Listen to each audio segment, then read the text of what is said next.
Gubernur Aceh Haji Muzakir Manaf memimpin rapat pimpinan pemerintah Aceh yang membahas percepatan realisasi anggaran APBA 2025 dan pengadaan barang dan jasa pemerintah Aceh di Gedung Serbaguna Setda Aceh pada Senin 23 Juni 2025.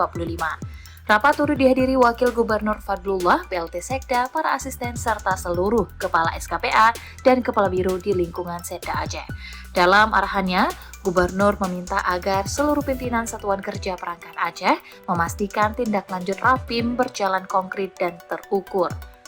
Ia menyoroti sejumlah kegiatan yang belum berjalan optimal dan meminta semua hambatan segera dilaporkan kepada Sekda untuk ditangani secara cepat. Gubernur juga menekankan pentingnya kelancaran komunikasi lintas perangkat daerah agar semua target realisasi anggaran, termasuk realisasi dana otonomi khusus, dapat dicapai sesuai dengan jadwal.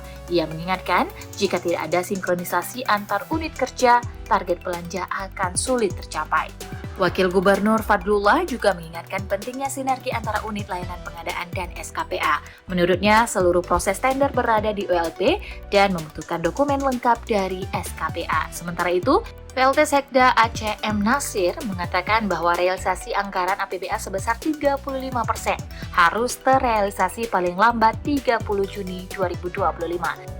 Lebih lanjut, Sekda meminta Kepala Biro Pengadaan Barang dan Jasa untuk mengkoordinasikan percepatan proses tender di semua SKPA.